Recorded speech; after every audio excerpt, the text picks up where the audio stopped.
एक समूह छात्रों का था जिनमें इतनी हिम्मत थी कि उन्होंने खुलेआम परीक्षा में नकल करना शुरू कर दिया। वे एक दूसरे को जवाब बताने के लिए हाथों के इशारों का इस्तेमाल कर रहे थे। दायां हाथ उठाने का मतलब था जवाब सी और बायां हाथ उठाने का मतलब था जवाब बी।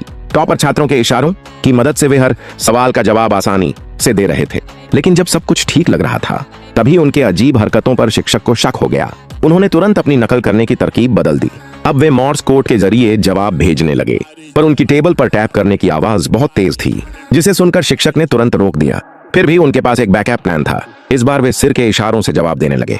सिर दाईं ओर झुकाने का मतलब था ए और बाईं ओर झुकाने का मतलब था बी। लेकिन जब उन्हें लगा कि अब कोई उन्हें पकड़ नहीं पाएगा, शिक्षक ने अचानक एक चीट डिटेक्शन मशीन चालू कर दी, जिससे कमरे में तेज चुभने वाली आवाज गूंज उठी।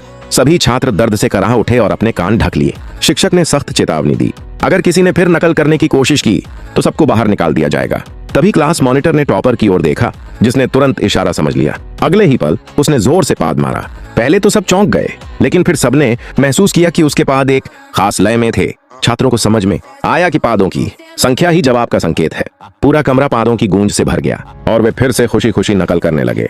लेकिन धीरे धीरे बदबू इतनी बढ़ गई कि कई छात्र बेहोश होकर गिर पड़े। कुछ के मुंह से झाग निकलने लगा। शिक्षकों ने अपनी सांस रोककर उन्हें बचाने की कोशिश की, लेकिन टॉपर को कोई परवाह नहीं थी।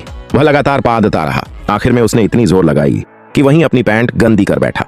पूरे कमरे में सड़े हुए टोफू जैसी दुर्गंध फैल गई। आखिरकार कई छात्रों की तबीयत बिगड़ जाने के कारण परीक्षा बीच में ही रद्द करनी पड़ी।